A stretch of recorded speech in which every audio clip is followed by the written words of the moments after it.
So every area has got its own set of retail stores catering for that area of customers. So there is no such thing as clusters. So Bangalore, as you know, is a very dynamic, growing city. We have a lot of people moving into Bangalore. So there is a lot of immigrants which come in here for basically for work, for business. Office spaces are also, catering to their people who are working there with all the, facilities. So they are looking at good stuff to provide to them. So even the interiors of offices are now smart and very rich. So when you say experience center, they just give you a touch and feel of what is it that they can provide to you. So customer gets to understand what is the kind of quality that you're providing, what kind of finishes, what is the kind of variety. So in the experience center, he gets to understand the capabilities of the supplier. So that would generally not require too much of space. But yes, it has to be strategically located. It has to be in a center where people can, come and see, touch and feel and get an idea. They don't have to travel very far.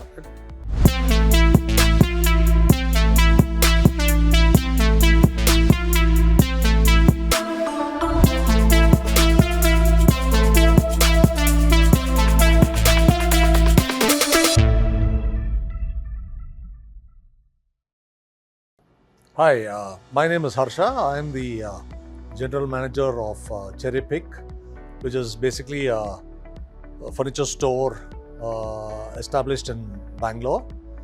We established this store close to about 7 years back. We are actually a standalone store. We were actually a standalone store until now. This year, we also got into something very different. We said apart from being in the furniture business, we will also get into luxury segment. So we started something called Cherrypick Luxury, which caters to the luxury segment for both furniture as well as certain special items like the Mitra doors and windows, aluminum doors and windows. So that basically is a unit which takes care of bespoke furnishing and takes care of requirements of the customers, which could be customized and done, stylishly and as per architects' specs and so on and so forth. The furniture clusters as such today is slightly different from what it was before. Before, like you say, yes, there was clusters in certain parts. So it used to be typically the market side, the city market side. There used to be one cluster. Then there was something in Shivajinagar which used to cater for the Kant area. And then there was another, sector which was basically in Koromangala and things like that. But now the whole scenario has changed. Now what is happening is there's no clusters. You can't expect customers to just come and walk into a cluster. They want something closer to where they are actually living. So there are now retail stores which have opened up literally everywhere across Bangalore. So every area has got its own set of retail stores catering for that area of customers. So there is no such thing as clusters. So Bangalore, as you know, is a very dynamic, growing city. We have a lot of people moving into Bangalore. So there is a lot of immigrants which come in here for basically for work, for business, whatsoever. So, and the city has been growing. So there are segments like the IT segment, there are segments like manufacturing segments.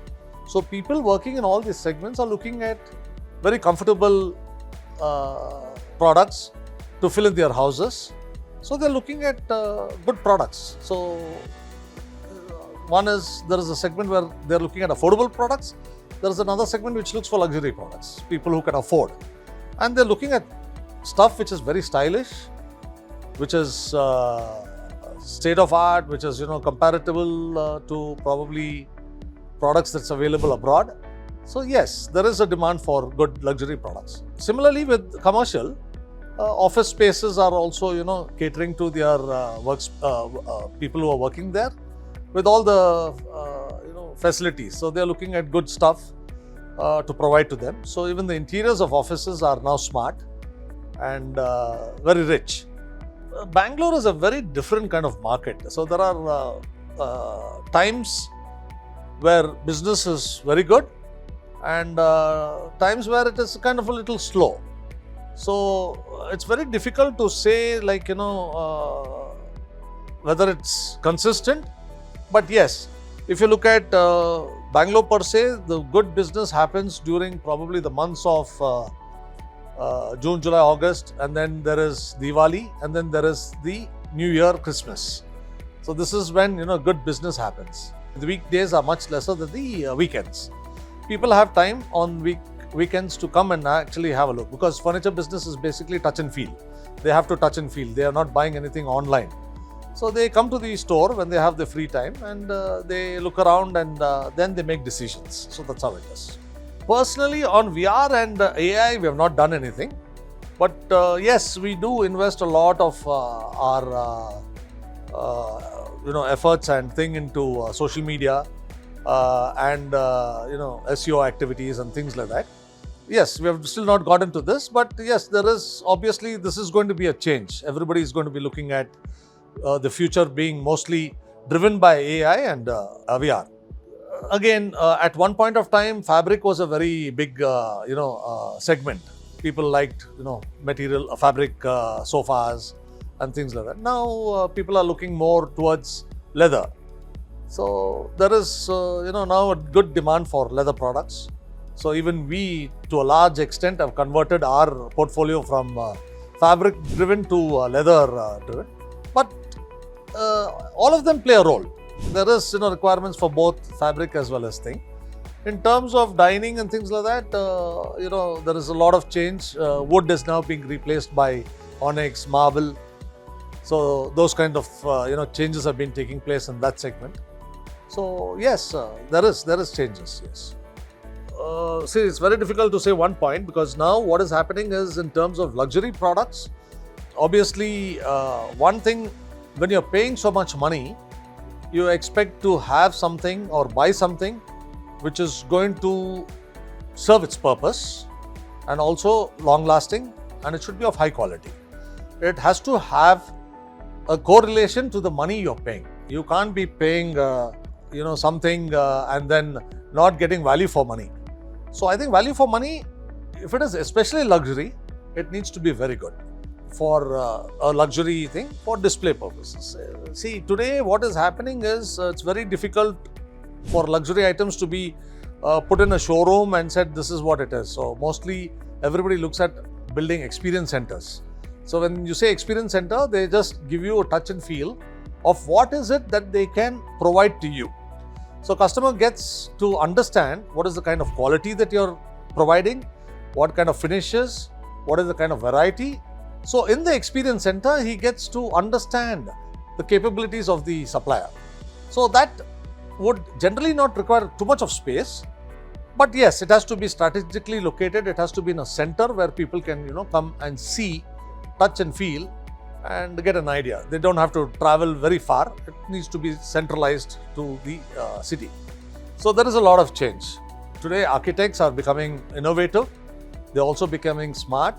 They also travel around the world, so they know what is happening in and around the world. So what they are doing is they're trying to bring those designs, those concepts into the Indian market. And they're also, showcasing that to their clients and trying to get clients to also believe in those products and invest in those kind of products. So yes, there is going to be a lot of change in terms of how the architect plays a role in getting the design concepts done and convincing his customers. So we have been actually, as I said, around 7 years in this business in Bangalore. So ours is a standalone store. Now that we have started this new experience center for the Cherrypick Luxury, that makes it the second. We are also looking at slowly expanding and going into this. But as such, in the furniture business, our promoters have been in it for close to about 30 years. And the family's also been in this industry, so they're spread all across. They are in Mumbai, Calcutta, Delhi. So it's nothing new to them. It's an industry that they've known very well. Apart from this Koramangala standalone store which we have for furniture, We also have an experience center in Museum Road, which as I said was basically for bespoke kind of solutions. There we have very high-end products including the Mitra doors and windows from Italy. We do a lot of high-end wardrobes, high-end beds. We do theatres, we do bar units, and everything there is customized. So nothing is fixed. Customer has got a choice. So anything which is coming out from the bespoke or the luxury store is all manufactured in India except for these doors and windows which come from Italy. Some of them are imported, some of them are all made here by us. Here in the standalone store, we deal with mostly standalone furniture, sofas, consoles, center tables, dining, which are mostly all imported. So nothing is manufactured here, it all comes from abroad. It comes from us. Here what we have is in Koramangala is a 10,000 square feet space where we showcase all our standalone furnishing. On the luxury segment where we have the experience center, that is around 7,000 square feet, and that showcases everything which is luxury. So that is what, we already have one experience center, so we have, I think one experience center for one city is more than sufficient. We are looking at expanding our standalone stores. Maybe, as I said, there's nothing like clusters. Everything now is spread. So we are looking at probably adding more of our standalone stores in other parts of Bangalore. We have not actually experienced such kind of exposure in the past. This is the first time actually somebody has approached us and said, okay, let's do something, because they are helping startups, organizations like us to be showcased in magazines and elsewhere. And I think it's a great effort, and I think it will make a lot of sense for people like us to be showcased so that people can see us more. And we actually are grateful that they took this effort to come and meet us and do this small interview, so that we also get the exposure, and we are happy about that.